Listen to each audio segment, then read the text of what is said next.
la présentation d'un... On parle du Machu Picchu. En fait, c'est des marches, des escaliers. D'accord.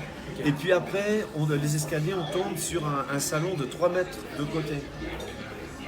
Et alors, autant te dire qu'on était euphorique. Hein. Et après, avec ces mêmes géoradars, avec des différents senseurs, avec des différentes profondeurs, etc., on arrive à détecter une dizaine de cavités de taille humaine. On dirait des sarcophages ou des tombes, quoi. Et 3 de petite taille, peut-être des enfants. Et après, donc alors c'était vraiment l'euphorie. Hein. Après, on recherche présence de matériel archéologique à l'intérieur. Donc, c'est-à-dire céramique, les fardeaux, matériel funéraire, mais la manière la plus pratique de savoir ça, c'était de rechercher des métaux. Parce que tu as souvent des petits objets funéraires qui sont associés, comme les fibules pour fermer les châles, etc., les mantes. On utilise donc différents appareils et ça commence à crépiter à chaque fois que l'on trouve présence de métaux, or ou argent, un petit fanion. Les archéologues de Machu Picchu pétaient les plombs. Il y avait même le directeur Fernando Astete qui assistait à ça. Quand il a vu les cavités, il était heureux, etc. Punaise, incroyable, une grande découverte, etc. Et à chaque fois qu'on mettait un fanion pour mentionner la localisation de dépôt d'or ou d'argent, Thierry, où est l'or, où est l'argent? Les archéologues de Machu Picchu, il y avait une dizaine d'archéologues, on les a laissés, mais le protocole de l'archéologie n'aurait pas dû les autoriser, c'était seulement notre équipe. Mais bon, et à partir du moment où un archéologue m'a dit qu'est-ce que vous allez faire maintenant? Ben moi, naturellement, on va proposer un nouveau projet pour réaliser l'ouverture de la porte. Et là, on a eu les pires problèmes de la Terre par Fernando Astete. Il nous a fait une campagne de désinformation à partir de février 2013. J'ai eu des menaces de mort à la maison. Ma porte a été sous surveillance par la police pendant 3 semaines. J'avais un camion de la police la nuit et on a prétendu que j'avais pas de diplôme, que j'étais un faux archéologue, qu'il a fallu que Laurent Fabius se fende d'une lettre pour dire que tout ce qui avait été diffusé au Pérou était faux, quoi. Et il y a un archéologue très connu au Pérou qui s'appelle Guillermo Lumbreras. Depuis 25 ans, il recherche la tombe de Pachacutec, le fondateur de l'Empire Inca, à Machu Picchu. Parce que Machu Picchu a été fondé par Pachacutec et le nom de Machu Picchu à l'époque c'était Patayacta. Patayacta qui signifie en quechua le village dans la montagne. Et quand tu tapes son nom sur Google, tu tombes sur ces articles de Machu Picchu. Le jour où je crois El Comercio diffuse la nouvelle de la découverte de ce truc-là, le lendemain même, Lumbreras dit tout le contraire de ce qu'il a toujours écrit pendant 25 ans. Ah mais non, on n'est pas sûr que c'est la Patayacta, on n'est pas sûr que la tombe de Pachacutec se trouve ici, etc., etc. Ça a généré une polémique incroyable. Et donc non, le truc c'est que ce que l'on a découvert à Machu Picchu, c'est très probablement le mausolée que Pachacutec a ordonné au XVe siècle pour construire sa tombe et la tombe de sa lignée, de sa panaca. Et ce que l'on trouve à l'intérieur, les dépôts d'or et d'argent, correspondent à un mausolée d'un haut dignitaire de l'Empire Inca. Et il y avait tellement de polémiques en février-mars que j'ai rencontré les assesseurs du président de la République à l'époque, Ollanta Humala. Des fois, on est venu me chercher à 1h du matin après un conseil des ministres pour rencontrer les assesseurs, parce que ça faisait vraiment les gros titres ici. Hein. On va... mais alors, très violent contre moi. On va démasquer Jamin et on me voyait déjà en tôle, tu vois. Et on faisait des photos comme si j'allais être incarcéré. Et j'ai rencontré la première dame et on m'a dit Tu sais, t'es étranger, tu parles de Machu Picchu qui est l'icône touristique du Pérou, tu parles de dépôts d'or et d'argent, tu parles de Pachacutec qui est le symbole de l'identité andine. Et donc, t'es français, on va jamais te permettre de faire l'ouverture du mano de acceso, de l'entrée. Fernando Astete a organisé une conférence de presse à Machu Picchu en disant que Thierry Jamin voulait détruire Machu Picchu. J'ai les articles chez moi.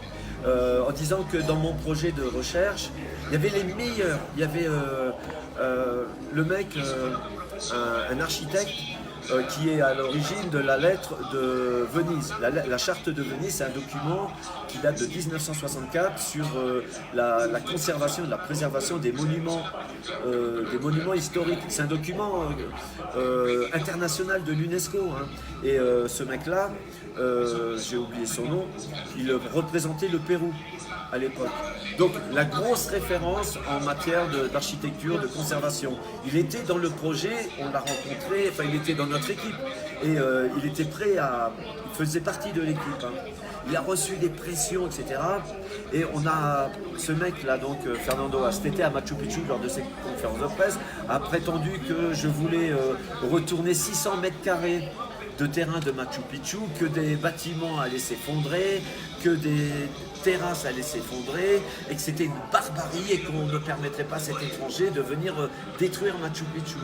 Alors que nous, ce qu'on proposait, c'est de retirer simplement les peut-être 2 mètres cubes de gravier que les Incas eux-mêmes avaient mis pour boucher l'entrée. Ce qu'on appelle un tapiado.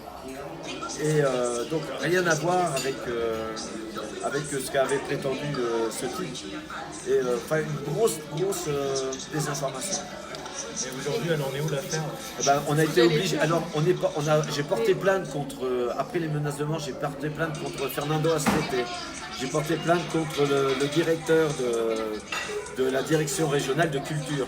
Ils ont été convoqués par la police, par le juge. Ils ne se sont pas rendus.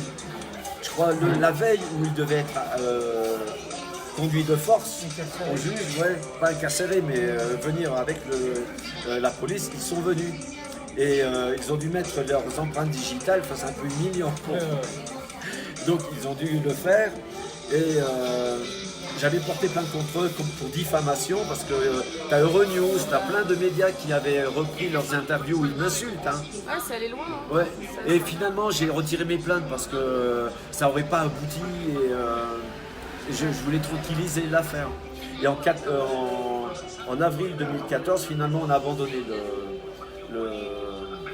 le projet. Personne n'a pris le relais. Personne. Et donc quand on y va là-bas, finalement c'est toujours fermé, il n'y a ouais, personne mais c'est interdit au public. On sait qu'il y a quelque chose, mais personne ne va aller chercher. Voilà, depuis septembre 2012, le petit chemin qu'avait emprunté David Crespi et nous, quoi, a été barré des 2 côtés jusqu'à aujourd'hui, où il y a marqué, il y a des donc, il pancartes qui disent obra de trabajo. Oui, mais donc il se peut qu'il y ait des fouilles, mais que ce ne soit pas dit publiquement. Et, non, c'est impossible. J'ai des amis qui... T'as des taupes? Exactement, qui prennent des photos, qui me les envoient, des guides qui amènent des touristes et qui régulièrement... et on surveille les pierres s'ils ont bougé. Et je suis sûr que tôt ou tard on fera l'ouverture, ça sera pas nous parce que c'était trop... Bah, tu sais quoi, ça peut se comprendre. En fait, les découvertes à l'ancienne, bon, j'irai pas jusqu'à Christophe Colomb, mais tu vois, ces découvertes, c'était déjà aussi compliqué pour que ce soit le premier qui découvre tel ou tel endroit, comme le Machu Picchu par exemple, où beaucoup ont tourné autour avant que quelqu'un au hasard comme ça se dise tiens, si j'allais là-bas par rapport à des gens. Qui... Ah bah, à Machu Picchu, tu vois, il y a El Comercio qui a fait une double page. Un dimanche dans une édition du 29 mai, je sais plus quoi, sur la fin de l'ère des Waqueros. Et alors on avait mis une photo de Charles Bronson avec son blouson de cuir il y avait un film de 1954 lors des Incas et une photo de moi avec Charles Bronson, non pas Charlton Heston. Ah oui, avec ok. son blouson de cuir, son chapeau, et juste à côté, la même photo avec moi, mon blouson de cuir, mon chapeau. Il n'y avait pas de diffamation, mais c'était la fin des Waqueros. Ah ben Et- si, parce que les gens peuvent se tromper Traiter en mettant Mais le titre sur exactement, ton c'est image. ça. Elle en faisait- C'est de la diffamation. Ouais, mais Subtile. c'était mais trop subtil pour subtil, ouais. attaquer le journal. Ouais. Sérieux. Et mais c'est j'ai une bonne dizaine d'éditions de journaux que j'ai gardées parce que Est-ce que ça t'a fait de la collecteur. peine? Ouais, mais ça m'a, par exemple, ça m'a plus stressé que l'Alien Project. Parce qu'on nous a vraiment attaqué à l'Alien Project, j'ai pas reçu de. C'était pour te menace de former. mort. C'était Non, C'était mais, pour te former à ce c'était qui pour- t'attendait. C'était Ouais, pour te mais- former, dit Michel. C'est quand même Bien vu. incroyable. Hein, ça. Mais tu Ouais, vois, vas-y, pardon. culturellement, moi je peux comprendre, mais je trouve pas ça juste. Moi, je peux comprendre aussi. Ça touche Nora, à l'identité. parce Mais à que, ce moment-là, on te ramène quelqu'un à côté de toi, tu vois. On va dire, on va pas le laisser tout seul parce qu'il est français, mais on va lui ramener quelqu'un et genre, ils vont faire la découverte ensemble. ouais, je pense Mais- qu'en France, ça aurait été pareil. Imagine une équipe d'archéologues péruviens qui prétend avoir découvert le tombeau de Vercingétorix Voilà. ou d'un roi de France. On n'aurait pas laissé une équipe péruvienne ou mexicaine faire le truc, quoi. On aurait dit, interdit. Ce qui est très dommage, mais voilà, on le comprend tous. Ouais, tout le monde est un peu chauvin en fait. Ouais, voilà. dans ce pays. Mais ce qui est étonnant, Les c'est le temps qui Chinois. s'est passé quoi, entre Ouais. les analystes, la découverte, et puis aujourd'hui, quoi, rien, c'est rien passé. Ah non, mais là, il Alors, laisse. ça peut être historique. Ça se fera dans 10 ans, dans 20 ans, peut-être, parce qu'on Il sait laisse qu'il y a ça au quelque chaud. chose de très important. Alors, ils ont fait une polémique sur le fait que le Pachacútec se trouvait dans la tombe. Parce que tu as des chroniqueurs contradictoires, tu as des chroniqueurs qui disent qu'en 1551, il y en a un qui dit qu'en 1551, Pachacútec était encore dans sa Patayacta, mais tu as d'autres chroniqueurs qui disent que les Espagnols auraient trouvé la momie de Pachacútec dans le quartier de San Blas de Cusco, ils l'auraient amenée à Lima avec d'autres momies où elle serait encore perdue dans les catacombes de l'hôpital Saint-Andrés. Alors on a fait des polémiques en disant que c'était pas la tombe de Pachacútec parce que Pachacútec était à Lima. Alors que j'ai jamais prétendu que Pachacútec était à l'intérieur et que c'était son mausolée et qu'une partie de sa panaca y était probablement avec 3 enfants d'ailleurs. Et donc des choses labyrinthiques, toi, Ouais, c'est qu'ils n'ont ni queue ni tête au bout d'un Ouais, moment. voilà. On te reprocherait tout et n'importe quoi si c'était possible pour te mettre à Vraiment parce l'écart que du je suis projet. étranger et Ouais. que je voulais pas qu'un étranger fasse cette découverte. Ça, c'est- Mais bon, avec du temps, j'ai aucun doute que quelqu'un fera. Et en plus, ce qui est un peu humiliant pour les archéologues de Cusco, ce que j'ai pas manqué de souligner parfois, c'est que en haut, à droite de cette fameuse porte, il y avait une pierre de cette taille avec écrit avec du Tipex, tu vois, du correcteur blanc, Tesoro, et avec une flèche qui indiquait la porte. C'est-à-dire qu'avant David Crespi, il y a des touristes qui ont dû voir cette porte et qui ont dû s'interroger et qui ont pensé que ça cachait quelque chose. Il n'y a même pas un archéologue du sanctuaire de Machu Picchu qui a été foutu de se poser la question pourquoi ces touristes ont indiqué Tesoro avec une flèche. Ça veut dire Ils quoi, ne se- trésor? Trésor. Trésor. Et ils n'ont même pas eu Non. oui, voilà, l'esprit, la curiosité de se dire, mais c'est peut-être une porte. Et moi, je me dis, mais punaise, c'est trou du cul. On fait des polémiques pour mes diplômes, mais les Péruviens devraient faire des polémiques pour les diplômes de ces archéologues qui n'ont même pas eu la préscience ou la conscience de la présence de cette porte, sachant que cette entrée allait au pied de l'édifice le plus important du secteur industriel de Machu Picchu. Toutes les photos générales de Machu Picchu, on la voit à la porte. En plus. C'est sur le temple des 3 portes. Au pied, tu vois, tu as une porte, une entrée avec tous les critères, les canons architectoniques d'une porte, quoi, avec les doubles jambages, le linteau. Et c'est même incroyable que malgré le temps, l'entrée reste encore bouchée. On a introduit une caméra endoscopique dans les pierres. C'est bien un tapiado, tu vois, des petites pierres comme ça qu'on fait déposés pour occulter une entrée. Et, Ouais, pardon, je te laisse non, et nous, des entrées comme ça, on en a rencontré sur la recherche de Paititi, on a trouvé des nécropoles avec ce type d'entrée troglodyte, on va dire. Et qui débouche généralement vers une chambre supérieure, un puits et une chambre funéraire. Oui, c'est un peu le truc. Et en plus, une entrée qui était vraiment tournée vers l'est.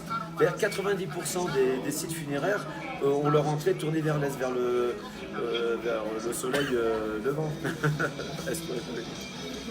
Et bon, enfin bon, bref.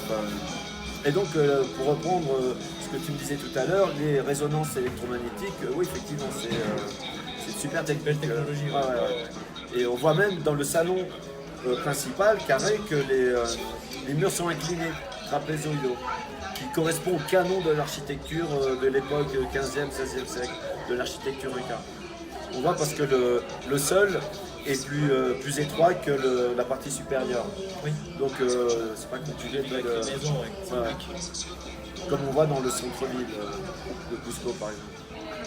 Ah, ce qui est drôle dans ton histoire, c'est que la première fois, donc je t'ai interviewé il y a 4 ans peut-être maintenant, on en parlait de ça. Tu venais de le vivre, tu vois, cette histoire. C'était à cette époque.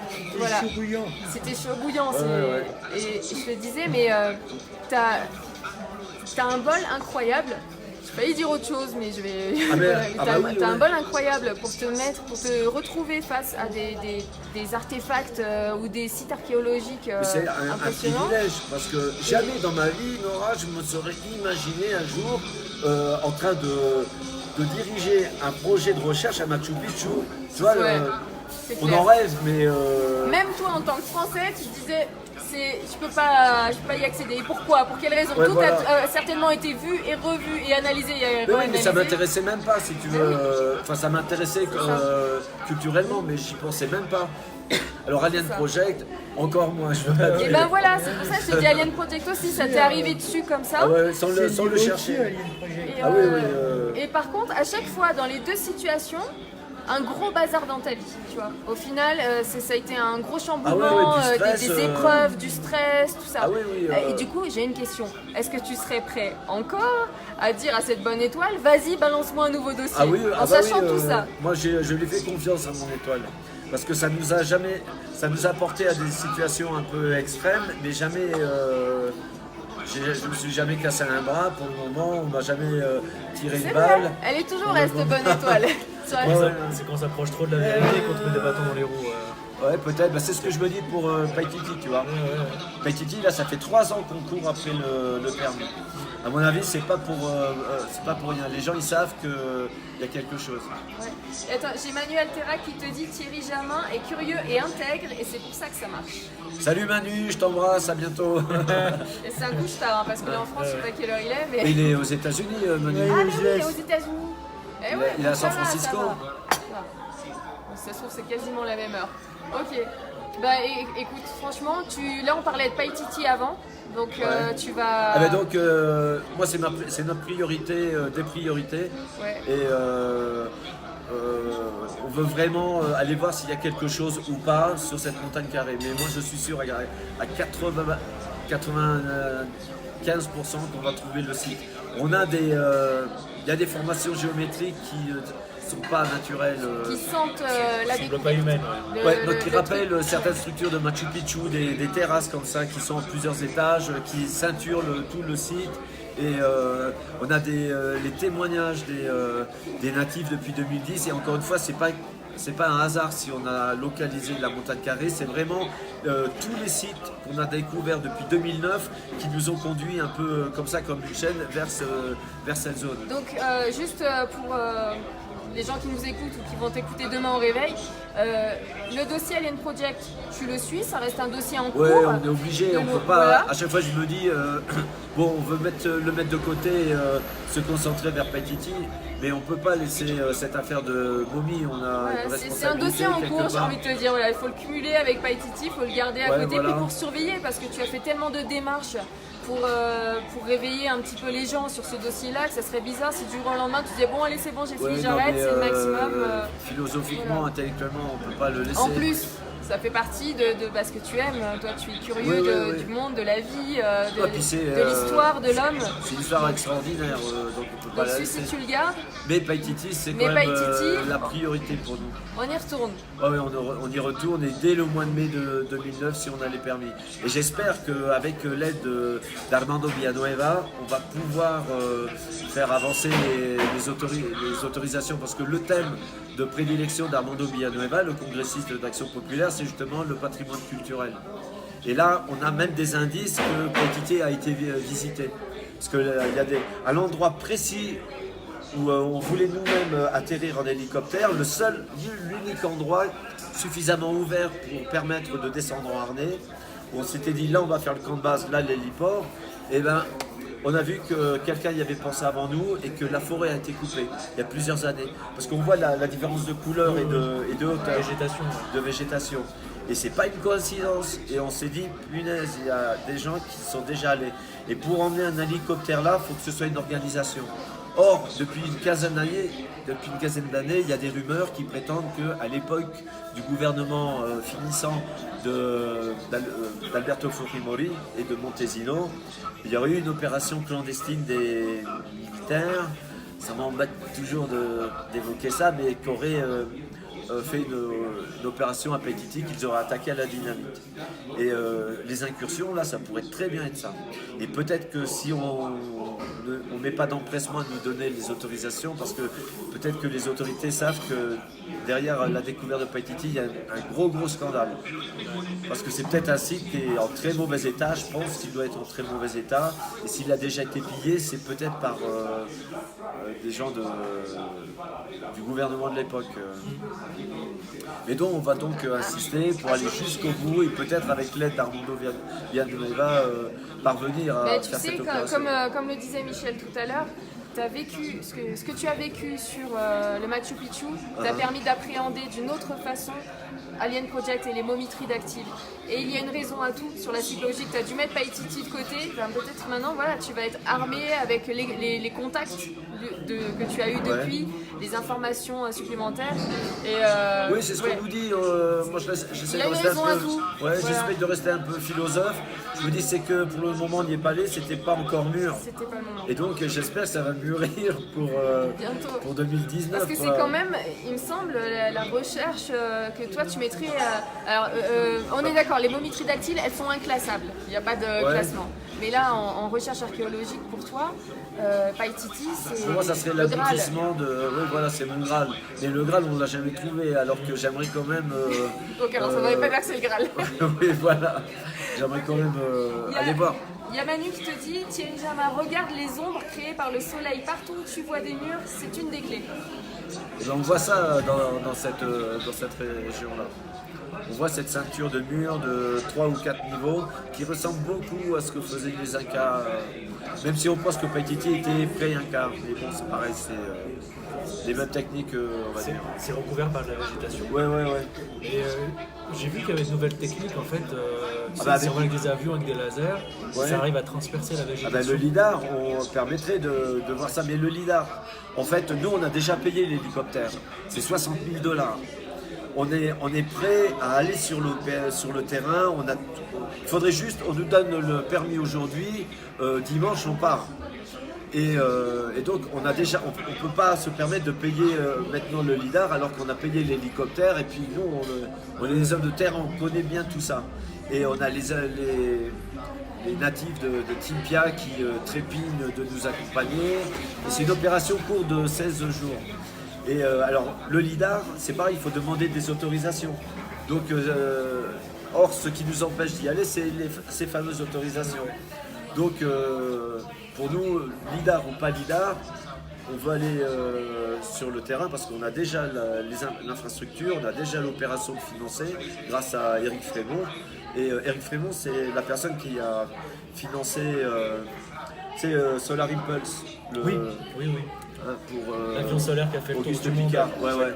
Et l'un de mes amis nous a obtenu ce partenariat, Boris. Je te salue, Boris.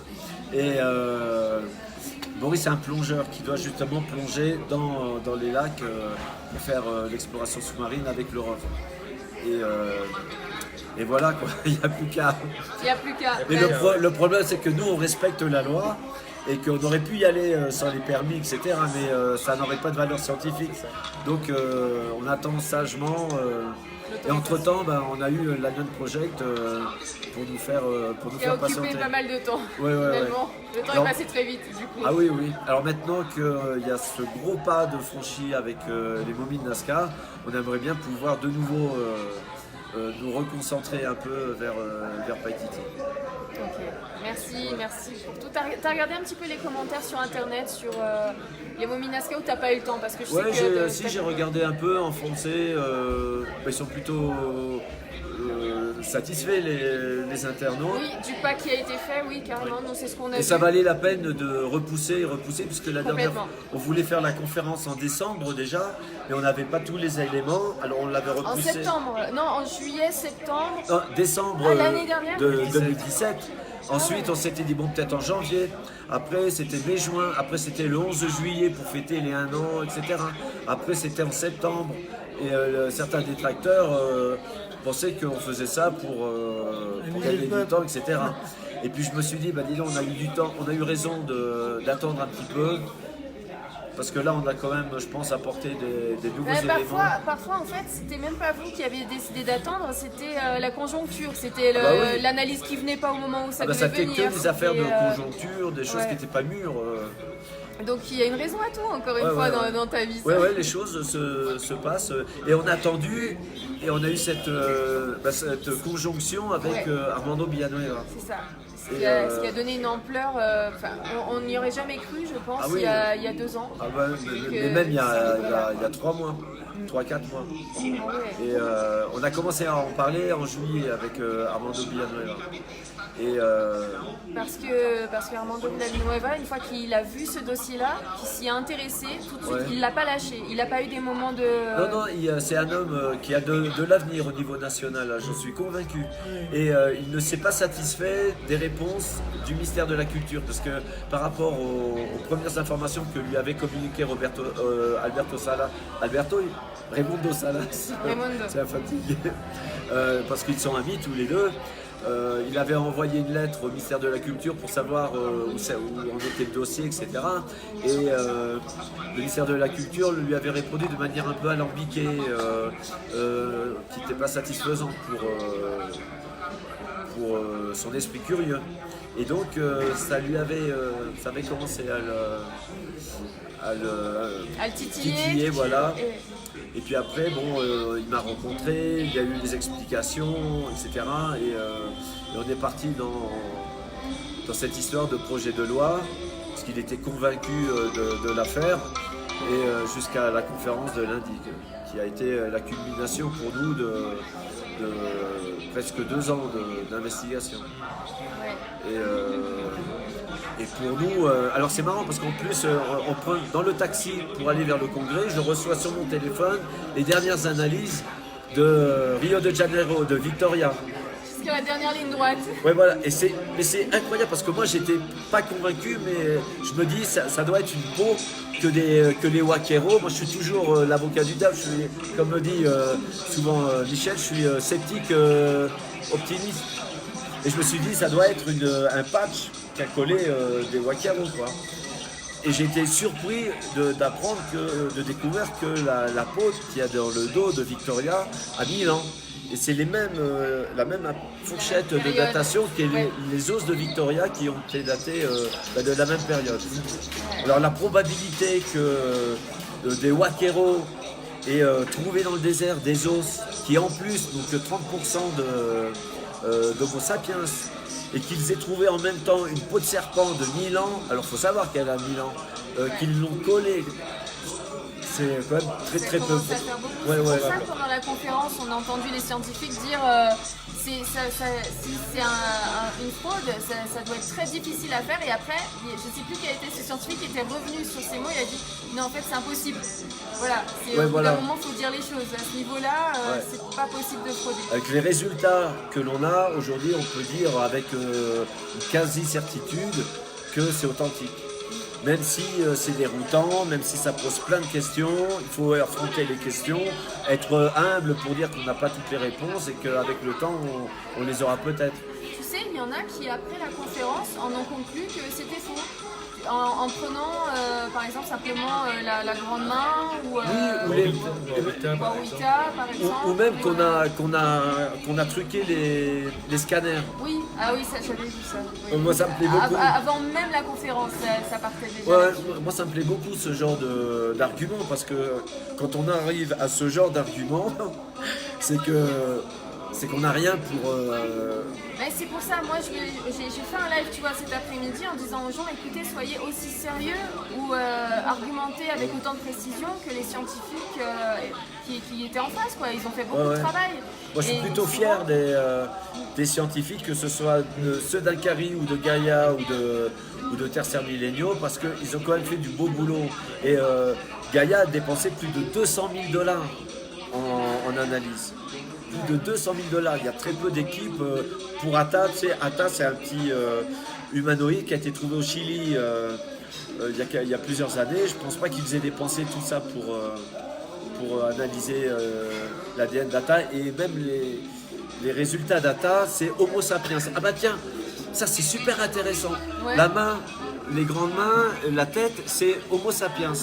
Et Atta, je ne sais pas si tu as entendu parler de Atta. C'est un fœtus mal formé, c'est sûr. Non, c'est pas un fœtus, c'est un petit corps humanoïde avec une tête vraiment protubérante. Et les résultats d'analyse, c'est Homo sapiens avec une origine au nord du Chili. Alors, un Homo sapiens de 14 cm, moi j'en ai jamais rencontré de vivant, et ni même de mort. Alors ça montre bien qu'il y a un problème dans le protocole des laboratoires, dont Paléo-DNA, dans l'étude ADN d'Atta. Et peut-être donc des mains et de...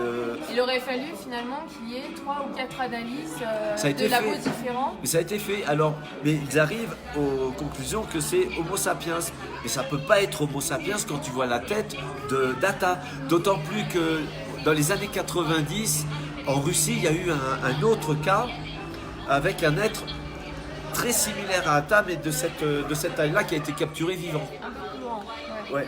Et qui a été gardé par une dame et qui est décédée en 96. Et aujourd'hui, je crois qu'il a disparu, ce petit corps. Mais il y a eu des photos, c'est vraiment la même morphologie. Ouais, c'est bien lui que je pensais. Ouais, voilà. Ouais. Tu sais que sur internet, Atta est déclaré comme étant un énorme fake. Ouais. Et c'est le dossier qui est reproché d'ailleurs à Jaime Maussan, parce qu'il le met en avant et continue toujours à le mettre en avant aujourd'hui. Non, c'est pas. Là, tu parles de Be Witness. Alors c'est Steven Greer du coup, Atta. Ouais, Steven Greer, c'est Atta. Et Steven Greer met en cause les analyses du laboratoire un laboratoire important d'une université importante des États-Unis.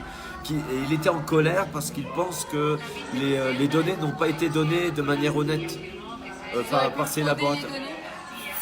Frauder, c'est une question. Moi j'ai compris, j'ai découvert qu'il y avait beaucoup de subjectifs et d'interprétations, d'interprétatifs dans ces données. Au début, à un moment donné, tu as les ordinateurs qui travaillent, tu as des triangles, des rectangles, etc. Mais en bout tu as quand même un humain qui vient donner une synthèse. Exact, une interprétation de toute la partie contamination, de toute cette chaîne de données.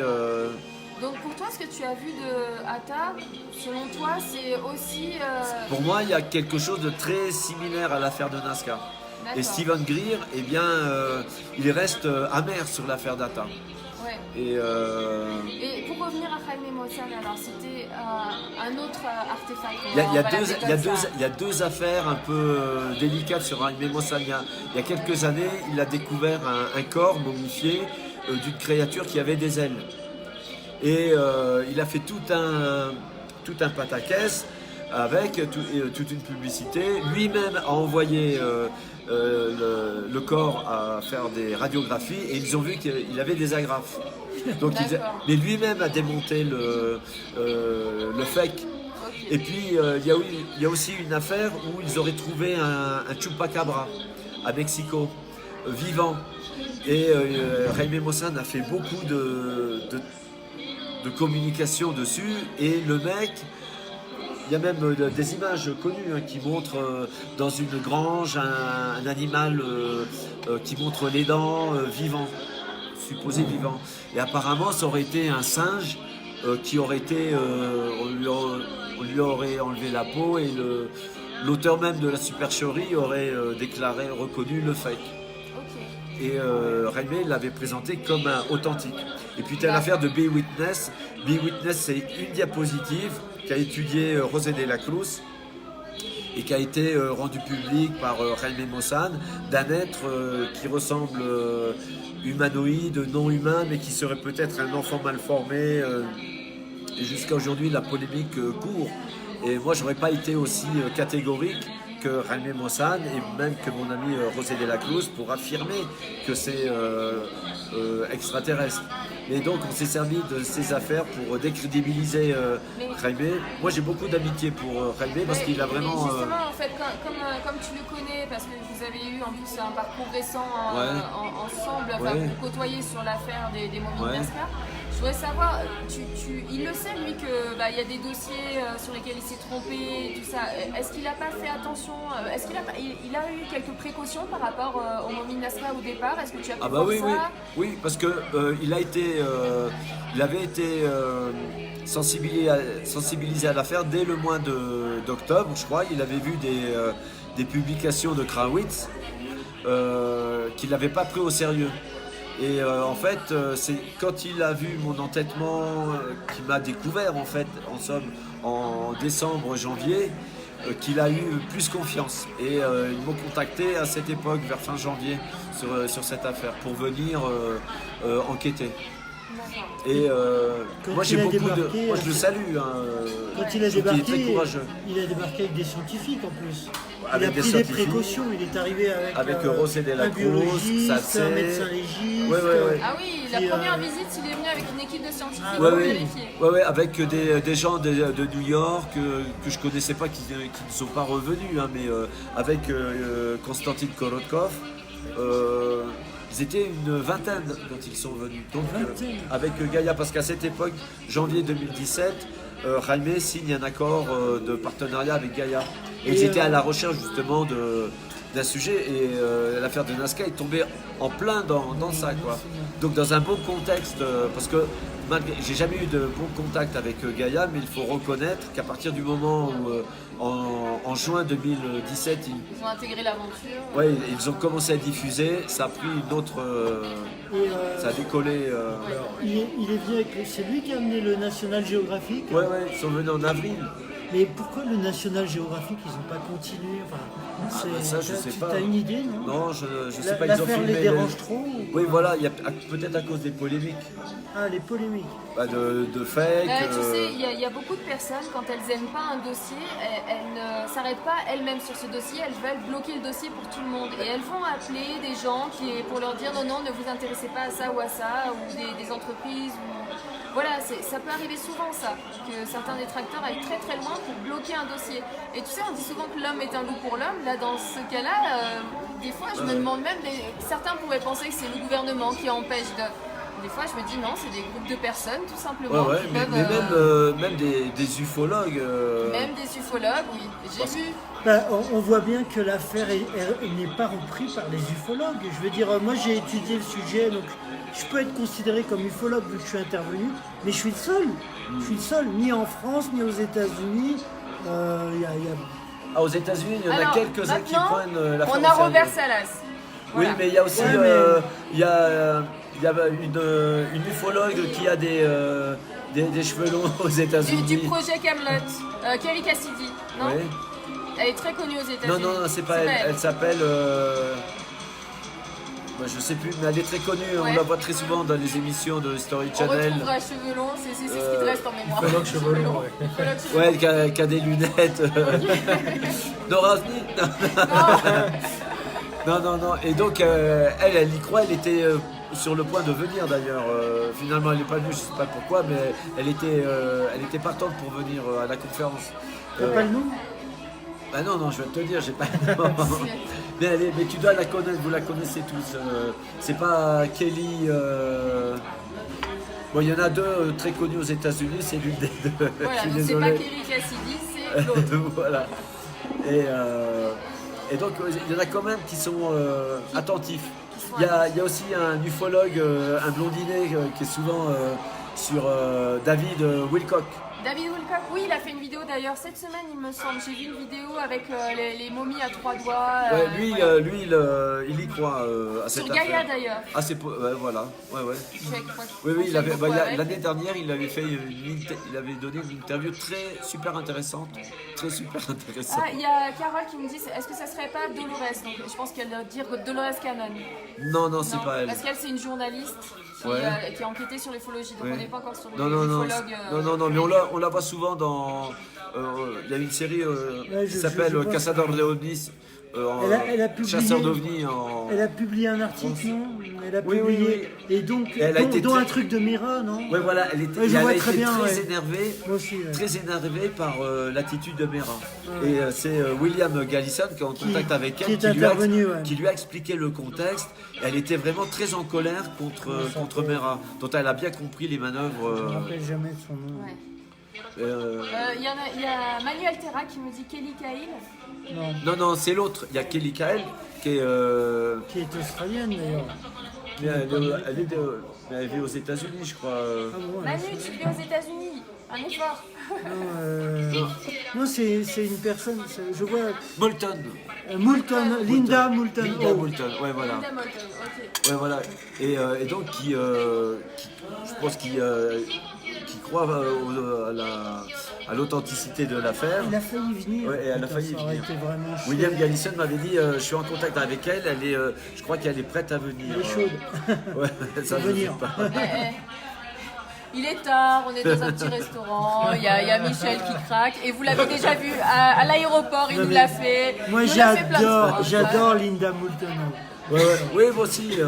J'adore. Et donc, voilà, donc il y a quand même Il y a quand des même ufologues quelques ufologues. qui regardent l'affaire avec Ouais. certains. Est-ce que tu as des nouvelles sur la Russie? Parce que finalement, il y a eu un labo, on a vu aussi un scientifique russe qui était là. Est-ce que tu as eu des remontées comme quoi il pourrait se passer des choses en Russie sur ce dossier des momies de Nazca? La Russie, Bon, c'est Gaïa. Ils sont liés directement à Gaïa, plus qu'à la D'accord. Terre Milléniaux. Ok, alors c'est bon, ils sont bien informés alors. Ouais, non, Avec Gaïa. et donc j'imagine qu'ils vont continuer leurs études. Et bon, j'ai pas plus de renseignements, sauf que j'étais content de la conférence de constater quand même que le travail des José de la Cruz, par exemple, avait abouti à plus de données nouvelles que l'équipe de Russie, mais que finalement leurs résultats ont confirmé les nôtres. Et avec cette histoire d'embryon qui paraît un peu tirée par les cheveux. Qu'est-ce que tu en penses de l'embryon? Parce que moi, justement, quand j'ai vu la coupe, je me suis dit, mais on peut couper peut-être n'importe où et avoir cette forme-là, Voilà. et après styliser une image. Et, Voilà, et nous, former un nous on embryon. va avec David qui fait un travail fabuleux depuis le mois d'août. On va se concentrer sur les œufs justement pour voir si on confirme les données des Russes, parce que nos images sont de bien meilleure qualité, définition Oui. que ceux du Russe. Et d'ailleurs, j'en profite, Marguerite Dugrette, donc elle n'est pas parmi nous, on a Omar là ce soir, elle se repose un petit peu, Marguerite, mais justement, elle trouvait que les Russes avaient fait une conclusion très rapide, ça Un peu manquait de rapide, ouais. détails techniques. justement. Alors ce qui m'intéresse, ce que j'ai trouvé intéressant, c'est bon la forme globale qui ressemble effectivement un peu Ça à... ressemble. Et ils auraient localisé le cœur et le cerveau. Et ce qui apparaît premièrement dans les embryons, Oui. c'est les premiers, Bah, les c'est ça qui premiers fait organes. fonctionner le reste Ouais, de la voilà. machine. Donc, ouais, Et c'est donc les on éléments. va se mettre à la recherche Ça serait super. de Parce ces que formes. on parle quand même de Joséphina qui Ouais. a été déclarée comme authentique. Ouais. Alors ça serait évidemment, ça serait logique de trouver quelque chose, mais après 1000 ans, est-ce que il y a le souvenir de ces embryons? Pourquoi Mais, pas? Il a parlé de placenta, Ouais. le russe, et puis de ces embryons. Donc on va les rechercher, on va De les. 8 semaines en plus. Hein, il a Alors été 8 semaines, je sais aussi, pas sur quelle base. Ah bah, si on compare, je pense qu'il a comparé avec une grossesse avec une humaine. tortue, oui, mais Ouais. les Mais œufs en d'une même temps, tortue comme ou c'est de... extrêmement animal. éloigné, Ouais. ou un animal. Un poulet, un embryon de poulet, moi je sais pas de quoi ça au C'est bout vrai. au bout de 8 C'est vrai, semaines. faudrait. Ben voilà, c'est ce qui manque comme information Ouais. en fait du côté des Russes. Ouais. Et c'est vrai que c'était compliqué cette conférence parce que soit il y avait des scientifiques qui allaient trop dans le détail, l'explication et on comprenait pas, on n'avait pas tout de suite Ouais. l'information qui faisait tilt dans nos Ouais. têtes, qui était parlante pour le public lambda, je veux dire, pas pour Ouais. les scientifiques. Mais soit on avait d'autres scientifiques, donc notamment les Russes, qui allaient dans cette conclusion grand public, Ouais. mais pour les autres, il manquait le pourquoi vous en arrivez là. Après, il y en a d'autres, franchement, ils ont réussi à bien expliquer les choses de A à Z, Ouais, à faire attention, mais je le rappellerai encore ici, un scientifique n'est pas forcément un bon communicant. C'est plusieurs métiers différents. Donc je pense que tout le monde était aussi frustré par ce timing serré, 15-20 minutes chacun, mais toutes les données sont là et... En tout cas, le quatrième œuf est beaucoup plus avéré, beaucoup plus sûr que l'embryon. Oui, ah bah non, mais là c'est 100%. Là, on a il été, se- pour nous, ça a été. il se voit, on a le canal. Ouais, ouais. tout Nous, est- ça a été tout est en vraiment. place. Alors, on se dit, mais comment une fraude pourrait être possible ça paraît Thierry, est-ce inimaginable. que tu peux nous réexpliquer, comme vous abordez la question de l'embryon, puisqu'il y a eu des accusations qui ont eu lieu aux États-Unis suite à ces images qui ont été diffusées. Ah bon Ben oui, on en a parlé tout à l'heure. C'est-à-dire que l'image de l'embryon a été prélevée sur un embryon humain. Ah oui, il y a Donc, l'image est-ce d'un que tu embryon humain. peux nous réexpliquer exactement Bah, pourquoi le Russe avait juste pris la comparaison d'une photo d'un embryon humain pour illustrer, pour voir la similitude de forme. Voilà, moi je l'ai bien compris comme ça. Et il a été très clair. Il y a Et un petit peu arrangé pour que ça ressemble à... alors je crois qu'il y a un trou du cul anglais bien connu avec des moustaches et des lunettes avec un peu d'embonpoint qui a tout de suite dit regardez le Russe fait passer l'image de l'embryon humain pour un embryon de Joséphina, donc c'est un fake, etc. Mais vraiment il continue dans la mauvaise foi, hein. Et c'est pathétique. J'en ai vu beaucoup, tu sais, il y en a qui ont pris les analyses de la main en montrant ça comme étant les analyses de Maria pour dire voilà, Maria c'est un fake. Donc Oui, ils il y a vont très, même très vite, il y a même un ufologue français, ex-présentateur retraité, qui a osé dire l'année dernière que c'était un fake, que c'était du bidon, sur la base de quoi, j'aimerais bien le savoir, et qui, dans un commentaire sur sa page Facebook, vous voyez, Wawita, elle est mutilée.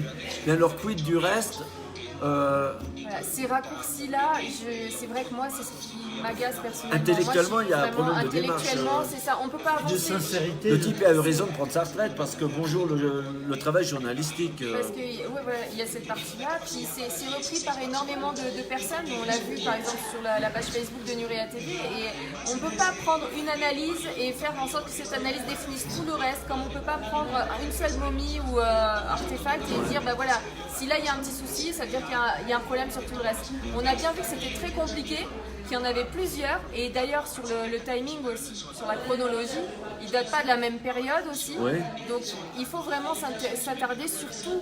Et, et puis, ça peut être un lieu, là où ils étaient, un lieu de stockage, allez savoir. Tu vois, dans Donc, les villes européennes, tu as des secteurs dans les fondations, des secteurs anciens, tu as des secteurs qui datent de l'époque gallo-romaine ou gréco-romaine. Moi, je suis originaire de Chartres, et il y a encore des souterrains de l'époque du siège de Jules César, quand les armées de Jules César faisaient le siège de Autricum, ça s'appelait comme ça Chartres à l'époque.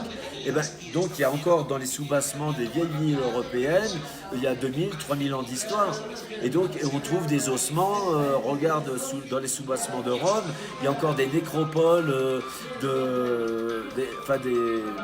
des restes humains de l'époque romaine, de toutes les époques qu'ont traversé les villes européennes. Donc pourquoi pas le site de Nazca ne contiendrait-il pas plusieurs secteurs où ont été enterrés d'une époque à l'autre des corps ou des organes, je ne sais pas, de différentes époques, pour différentes raisons inconnues. ça s'est vu en tout cas, Oui, c'est pas extraordinaire. Exactement. et différents matériaux aussi au fil des époques. Enfin bon, en tout cas, là ça va continuer, ça va se poursuivre. Donc on en a parlé tout à l'heure et je t'ai dit donc ça c'est un dossier qui sera toujours en cours finalement pour Alien Project pour vous. Oui. Et ensuite sinon, est-ce que tu sais si ça va aller un petit peu plus loin dans les recherches? Gaïa va continuer aussi, Jaime Maussan de son côté aussi? De ce que je sais, Gaïa recherche le site et c'est la raison pour laquelle ils ont envoyé Konstantin Korotkov plusieurs jours avant la conférence pour aller tâter le terrain. Et moi, alors il y a des choses qui me gênent un peu dans la démarche, mais bon, je le garde pour moi. Ouais. Mais oui, de toute façon, les recherches continuent. Il y a plein de questions sans réponse et on ne peut pas laisser en plan comme ça cette affaire. Un grand pas a été franchi, comme je l'ai dit tout à l'heure, mais il reste encore beaucoup de travail à faire. Et au fait, qu'est-ce que tu penses, Manu pose cette question, j'ai pas la fin, mais je vois où il veut en venir. Qu'est-ce que tu penses de cette théorie un petit peu étrange aussi, mais que ça viendrait d'une branche évolutive tridactyle? Donc, Moi j'ai du mal à y croire. Ouais, je me dis, pourquoi pas, Ouais, vérifions, tu vois, on verra. les dinosaures sont éteints depuis 65 millions d'années à peu près. Et les humains, si on prend la théorie classique darwinienne, on viendrait de Lucie, enfin de Néandertal, Australopithèque, on a en gros 7-8 millions d'années. Ouais, peut-être pas d'aussi loin. Comment une espèce reptilienne n'aurait pas, à un moment donné, fait la guerre aux humanoïdes? Et je pense que même les reptiliens n'auraient pas permis à des mammifères d'évoluer vers une humanité intelligente. Donc je pense que les reptiliens auraient pris le dessus sur les mammifères pour devenir l'espèce dominante de la planète. Ça me paraît difficile, mais pourquoi pas Ouais, pourquoi pas. Allez savoir, c'est vrai qu'avec Omar et Marguerite, l'autre jour on parlait par exemple des tigres à dents de sabre. Ouais. Il y avait une branche un petit peu spécifique, là on connaît tous les tigres, et bien Ouais. les tigres à dents de sabre ça a quasiment rien à voir si ce n'est dans la forme. Mais voilà, c'est une espèce qui s'est éteinte aussi, pour différentes raisons. Donc, Ouais. mais c'était une autre branche, une branche différente des tigres qu'on Ouais. connaît aujourd'hui. Oui, oui, mais Donc, est-ce que là, ça serait pas une branche différente, humanoïde si on part pas sur le côté dinosaure, reptilien ouais. dans ce Mais sens-là. si c'est une branche qui vient de la Terre, elle vient de très loin. Parce qu'il Ouais. faut quand même évoluer jusqu'au statut bipède avec un peu de technologie apparemment. Donc ça veut dire qu'ils ont traversé plein d'évolutions et que... Après, sur Nurea TV, certains pourraient te dire, je connais les Nuréens, une petite implication venant des étoiles, une petite modification génétique, un coup de pouce venu du ciel, pourrait faire en sorte que... Bah, pourquoi pas, Voilà. moi personnellement, mais c'est juste une opinion personnelle, je pense que si le cas est authentique, il s'est passé quelque chose. On aimerait en savoir plus sur... Ah bah oui. Là, pour le coup... En fait, c'est le lieu qui permettrait d'en savoir Ouais. beaucoup plus. Le lieu pour voir le contexte ouais. historique, archéologique et Est-ce que c'était une nécropole? Est-ce que c'était leur lieu d'habitation? voilà. Bah, si c'est une nécropole, où se trouvait leur lieu d'habitation, et ainsi de suite. Voilà. Est-ce que c'était Là, des là, c'est- divinités pour les populations locales? Oui. Est-ce que- Parce qu'en plus, il y a cette iconographie qui est indéniable. Il y a même des géoglyphes qui présentent des êtres qui sont très similaires à Alberto et à Josefina. Ça ne peut pas être une coïncidence. Et par ailleurs, à des dates, à des époques qui correspondent aux datations de Maria, par exemple. Ouais. Donc ça pose plein de questionnements. Donc il y a un champ d'investigation. On n'est qu'au Et début de et l'affaire on- d'Inska. ouais, et en plus, comme tu dis, on n'est pas si loin de nous, finalement. Époque précolombienne, vers 1000 ans, 1200 par là. Ah ouais. Bah, Maria, Donc, c'est presque 2000 ans, hein, c'est c'est presque 1750. 2000 ans. Mais si tu veux, c'est pas, quand on parle des dinosaures, c'est pas Ah bah là, oui, bien sûr. des millions d'années, quoi. Tout à Donc, fait. c'est pour ça, c'est très très proche et en même temps tellement loin pour Ouais, cette ouais. histoire-là. Ah ouais, d'où ils viennent. D'où ils viennent? Qu'est-ce qu'ils ont fait? Qu'est-ce qu'ils faisaient ici? Où était la société? Comme disait Omar, finalement où ils vivaient? Comment ils échangeaient? On voit finalement que leurs métaux, d'après les analyses, ressemblent tout à fait à ce qu'on pouvait trouver à l'époque précolombienne. Donc c'est-à-dire Ouais. qu'ils utilisaient finalement la même façon de faire que les humains classiques qu'on connaît tous de l'époque. Ouais. Donc est-ce qu'il y a pu y avoir des échanges? On a vu aussi que sur différentes sculptures ou gravures, On voit qu'il y a eu des échanges, il y a eu forcément des échanges Bah, puisqu'ils les ont oui. représentés. Ah, Donc c'est qu'il y a eu des contacts. Ouais, une chose est sûre, c'est que l'être humain reproduit toujours ce qu'il voit. Et hein. dans le site découvert par Mario, il y avait des tombes précolombiennes, des tombes humaines. En Ils ont plus. trouvé des momies qui ont été vendues d'ailleurs par Mario. Et des momies humaines. Humaine. Ouais, voilà, à Physiquement, l'entrée du site. Il semble y Ouais, avoir voilà. une cohabitation, quoi, d'une Donc manière ou d'une autre. cohabitation, ouais. Ou respect, ou allons Ouais. savoir. En tout cas, une grande histoire qui continue. On pourra en Ouais. parler des heures. Ah oui, Mais- sans problème. Mais ouais, on se tient au courant pour la suite et je pense que ça va être la dernière fois qu'on le verra sur Nurea TV parce que tu as pas mal de taf à faire. Donc ce sera via Facebook, on va télécharger ça sur YouTube les amis. Donc c'était un petit message pour les Nuréens, pour leur dire au revoir. Eh bien, merci du soutien de Nurea, de la première heure, et puis merci du soutien également des internautes, des ululeurs. Sans eux, encore une fois, je le dis, et on le pense, hein, Anna et moi, et José, etc., que sans l'impulsion des ululeurs, on n'aurait pas pu lancer les premières analyses qui ont en fait fait boule de neige avec Jaime Mossad, Gaïa, etc. Donc, du fond du cœur, merci. J'espère que vous n'avez pas été déçus lundi par les nouvelles infos et vous pouvez compter sur moi. On va aller au bout de l'histoire. On ira aussi loin que l'on peut aller. Et on vous fera vivre et on communiquera sur toute cette affaire comme on l'a toujours fait depuis le début. Voilà. Merci. À bientôt. Merci Thierry, À bientôt. Les amis, je vous souhaite donc une très bonne nuit et on va faire un petit coucou à Michel qui était présent aussi ce soir. Demain, on va à Sacsayhuaman et peut-être si on a le temps, on ira voir le docteur Alfaro. Raimundo Alfaro. Raimundo. Ça, si on peut. Qui était assis à côté de toi pendant la conférence d'ailleurs Thierry. Ouais.